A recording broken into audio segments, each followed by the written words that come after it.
Dans l'histoire de notre sport, plusieurs titres de champion du monde se sont joués sur le dernier Grand Prix de la saison. Et certains se sont terminés dans la controverse. Lewis Hamilton, Max Verstappen en 2021, Ayrton Senna, Alain Prost ou même Niki Lauda et James Hunt. Michael Schumacher, lui de son côté, n'a pas échappé à la règle, bien au contraire. Et aujourd'hui, on va revenir sur le dernier Grand Prix de la saison 1997. En Espagne, à Jerez, le championnat opposait Jacques Villeneuve et Michael Schumacher. Et pour ceux qui ne connaissent pas cette histoire, attachez-vous bien parce que vous allez voir qu'on va revenir dans une époque très sombre de la Formule 1. Voilà, c'est là où on peut doubler, c'est là où on peut doubler. Et il va, et il passe. Et il se touche. Quel coup!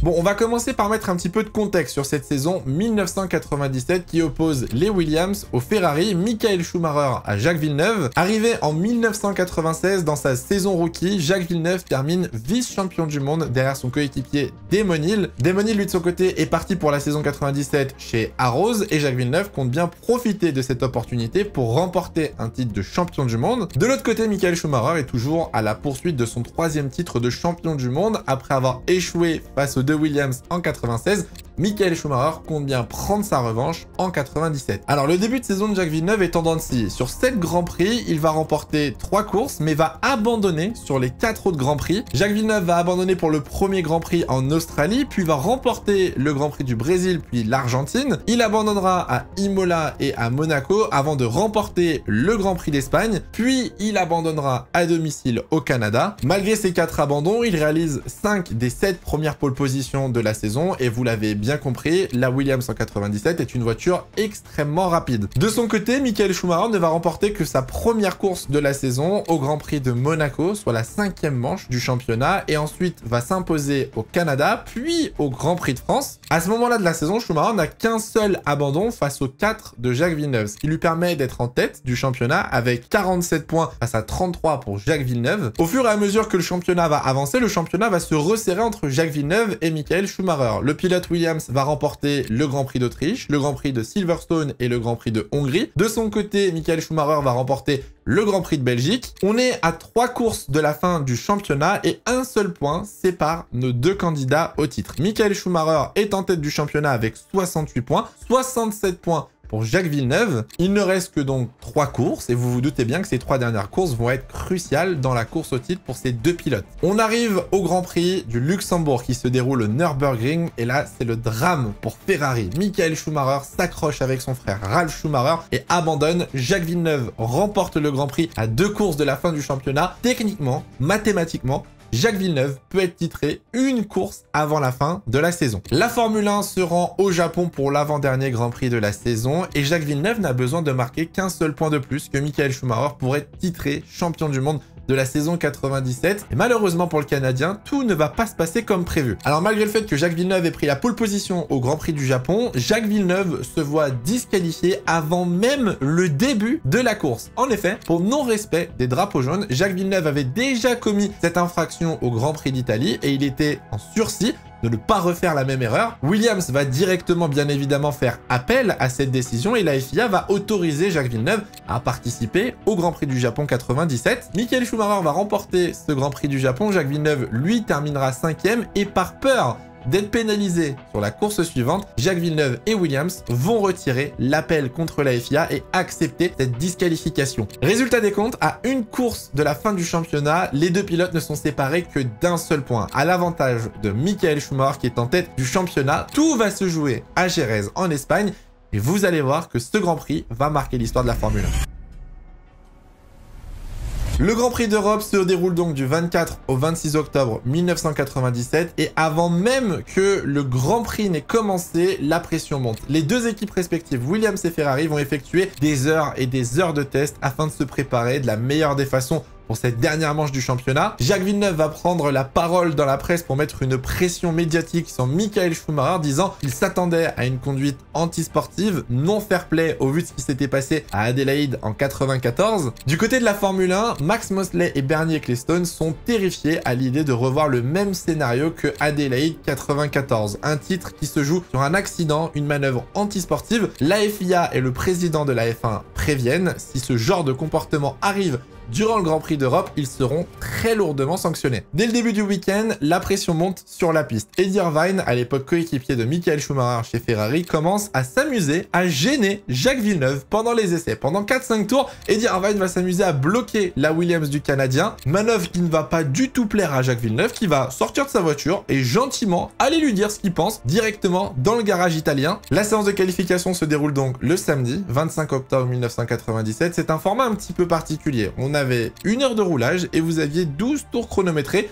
pour effectuer le meilleur temps possible et être placé le mieux possible pour la grille du lendemain. Jacques Villeneuve va être l'un des premiers à effectuer son meilleur tour très tôt dans la séance. Un chrono de 1:21:072, ce qui devait de base être un chrono tranquille, sans faire d'erreur, s'avère être l'un de ses meilleurs chronos. Malgré plusieurs tentatives pour battre ce temps, Jacques Villeneuve ne réussira pas à battre le chrono effectué en début de séance et à peu près à la demi-heure, c'est Michael Schumacher qui va venir effectuer son meilleur temps. 1:21:072. Oui, 1:21:072. Le même chrono que Jacques Villeneuve au millième près. On est sur la dernière séance de qualification de l'année. On a 2 pilotes qui jouent le titre, qui sont séparés par 1 point et ils arrivent à trouver le moyen de faire exactement le même chrono en qualif. C'est exceptionnel. À 10 minutes de la fin de la séance de qualification, Heinz Harald Frentzen, à l'époque coéquipier de Jacques Villeneuve chez Williams, vient effectuer lui aussi son meilleur chrono. Et alors là, stupéfaction, Frentzen effectue exactement le même chrono que Jacques Villeneuve et que Michael Schumacher. 1:21:072. 3 pilotes ont effectué exactement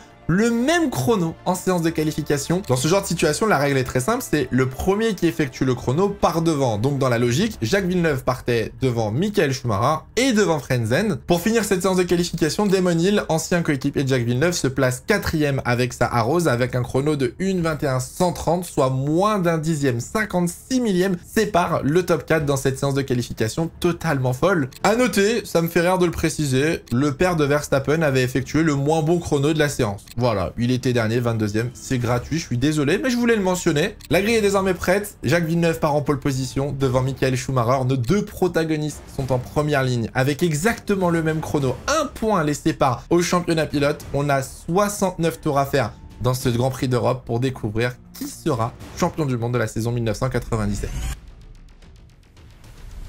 Dimanche 26 octobre 97, c'est jour de course à Jerez, mais c'est surtout jour de titre. Avant le départ, Max Mosley, président de la FIA, rappelle bien qu'il ne veut pas avoir de comportement antisportif sur la piste sous peine d'être sanctionné très lourdement par la FIA. Le circuit de Jerez est un petit peu comparé à Monaco ou à la Hongrie par les pilotes. C'est très difficile de dépasser et le départ va être extrêmement important pour nos 2 protagonistes. Jacques Villeneuve prend la décision de partir avec des pneus rodés quand Michael Schumacher prend la décision de partir avec des pneus neufs. Et à l'extinction des feux, c'est Michael Schumacher qui réalise la bonne opération. Le pilote Ferrari passe en tête de la course. Très mauvais départ pour Jacques Villeneuve qui se fait dépasser par son coéquipier Frentzen. Avec ce départ, Michael Schumacher se retrouve donc en tête de la course et décide directement de creuser l'écart et d'attaquer dans sa gomme neuve. Derrière lui, Frentzen était parti avec beaucoup plus d'essence, bien moins rapide que Michael Schumacher et que Jacques Villeneuve, et va donc laisser passer son coéquipier au 8e tour afin de lui permettre de partir à la chasse de la Ferrari. À ce moment-là, on retrouve donc Michael Schumacher en tête devant Jacques Villeneuve et Frentzen, et dans ce scénario-là, Michael Schumacher serait champion en 1997. La course continue et au 12e tour, Diniz au volant de sa Arrows va perdre le contrôle de sa voiture et abandonner dans le bac à gravier. Pas de neutralisation de course, pas de safety car, et c'est au 22e tour que Michael Schumacher, avec 6 secondes d'avance, va se jeter dans la voie des stands pour effectuer son pit stop. Légèrement gêné à l'entrée des stands, Michael Schumacher va ressortir 4e derrière Jacques Villeneuve, Frentzen et Häkkinen. Au tour suivant, c'est Jacques Villeneuve qui rentre au stand pour couvrir la stratégie de Michael Schumacher, mais lui ressortira derrière David Coulthard qui le séparera de Michael Schumacher. Le top 3 est resserré en moins de 2 secondes. Frentzen est en tête de la course et avec son surplus d'essence, l'objectif est très simple, bloquer tout le monde afin que Jacques Villeneuve puisse remonter et dépasser la Ferrari de Michael Schumacher. Au 25 et 26e tour, les McLaren de Häkkinen et Coulthard rentrent au stand, ce qui nous donne donc Frentzen, Schumacher et Villeneuve. Les 2 Williams se retrouvent face à la Ferrari. Frentzen va jouer le jeu de l'équipe et de Jacques Villeneuve jusqu'au 28e tour de la course, ou alors il s'arrêtera au stand et ressortira très loin derrière les 2 McLaren de Häkkinen et Coulthard. À ce moment-là, Jacques Villeneuve et Michael Schumacher sont en tête de la course, séparés par moins d'une seconde. Jacques Villeneuve va rester blotti dans la boîte de vitesse de la Ferrari en tentant des dépassements, en tentant de trouver une faille sur Michael Schumacher qu'il ne trouvera pas. Et c'est au 31e tour que les deux pilotes vont commencer à rattraper les retardataires. Et ces retardataires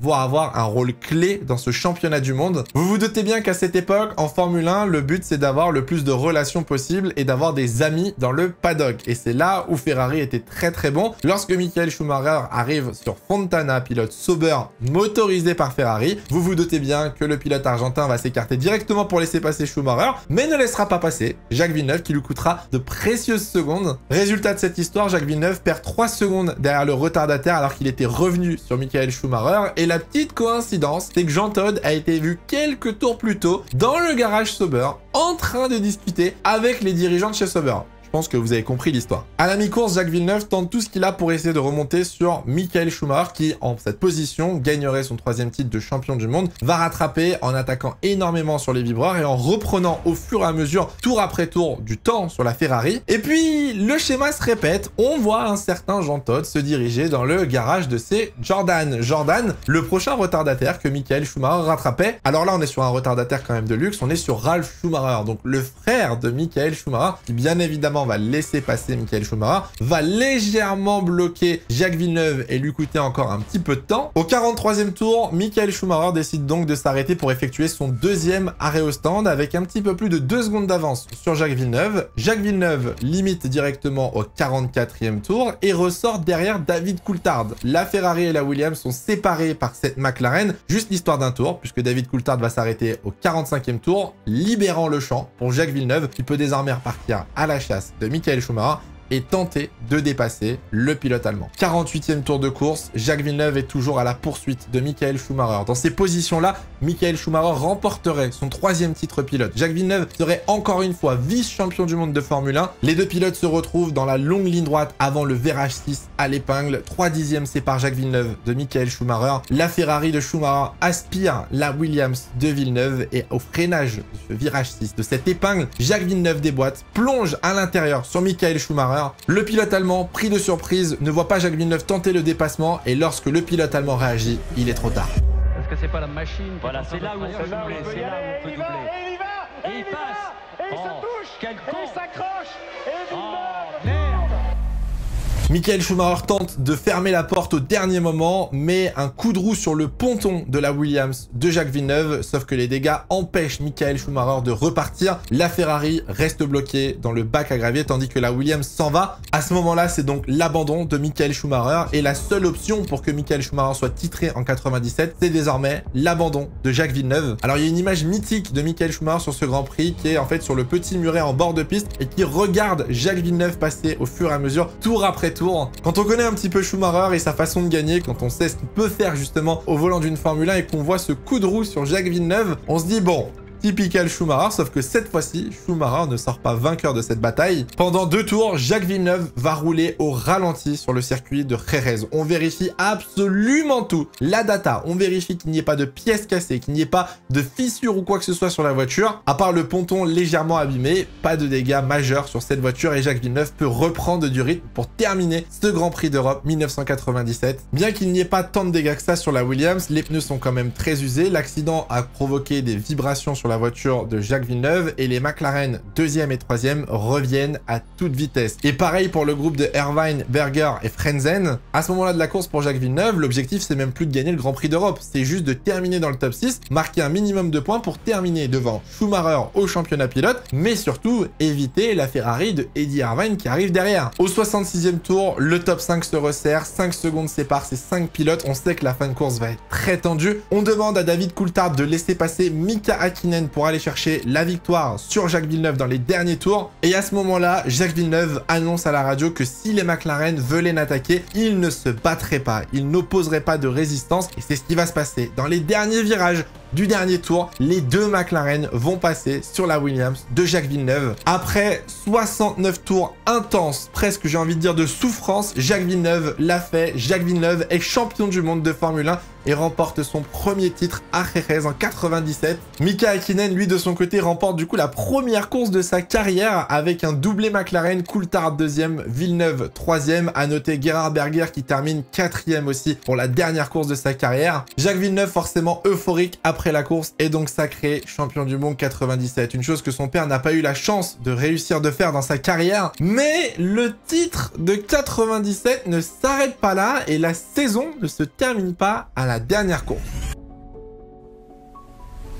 L'après-course de ce Grand Prix d'Europe 97 va être tout aussi animé que le Grand Prix. Suite à l'accrochage entre Jacques Villeneuve et Michael Schumacher, les commissaires de course déclarent que cet incident est un incident de course. Villeneuve a gagné le titre, Schumacher a abandonné. Au final, tout le monde est gagnant. Max Mosley, pas du tout d'accord avec cette décision, président de la FIA, va convoquer une réunion extraordinaire pour un conseil mondial de la FIA le 11 novembre 1997 afin de rediscuter de cette manœuvre de Schumacher et de sanctionner le pilote allemand. Résultat de ce conseil, Michael Schumacher est exclu du championnat pilote de la saison 1997. Bien que le pilote Ferrari ait reconnu ayant commis une erreur de pilotage, il est quand même disqualifié. Frentzen récupère la deuxième position. Max Mosley avait ajouté que la manœuvre n'était probablement pas préméditée de la part de Schumacher et n'était probablement pas antisportive, mais qu'elle servirait de leçon pour l'avenir du sport. Je vous l'ai dit à l'époque, hein, on s'en battait les couilles. Petit fun fact d'ailleurs sur ce Grand Prix, mais en janvier 98, un habitant de Francfort a ouvert une enquête et a déposé une plainte contre Michael Schumacher pour tentative d'homicide sur Jacques Villeneuve pendant ce Grand Prix d'Europe 97. Ouais, vous ne rêvez pas.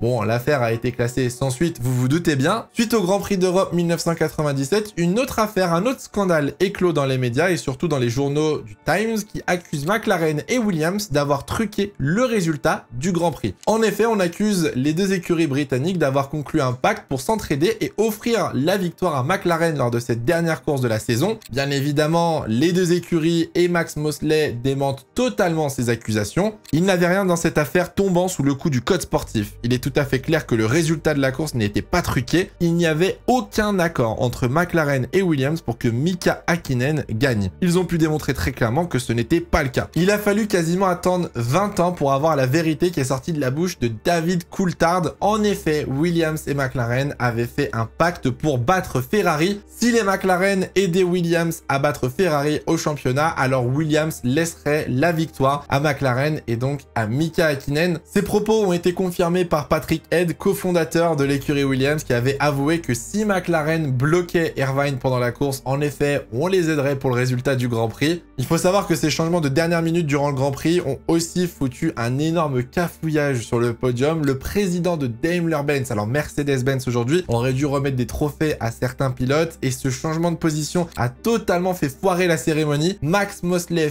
furieux, avait promis que la F1 ne reviendrait jamais à Jerez pour une manche de Formule 1. Il était revenu sur ses paroles, mais au final, on n'est plus jamais retourné à Jerez depuis le Grand Prix 1997 pour une manche officielle du championnat de Formule 1. J'espère en tout cas que cette vidéo vous aura plu parce que c'est quand même une sacrée histoire. Pour les plus jeunes, peut-être vous ne la connaissiez pas. Pour les plus anciens, peut-être que vous vous souvenez l'avoir vue à la télévision. Moi, j'avoue que j'ai dû la regarder en replay, mais c'est quand même une sacrée période de l'histoire de la Formule 1. Dites-moi dans les commentaires si vous connaissiez cette histoire, si vous avez des anecdotes, n'hésitez pas aussi à les rajouter dans les commentaires. N'hésitez pas à mettre un petit pouce bleu si la vidéo vous a plu, à la partager sur les réseaux sociaux. Et nous, on se retrouve très bientôt pour une prochaine vidéo. En attendant, faites attention à vous, portez-vous bien, c'est le plus important. Ciao, ciao.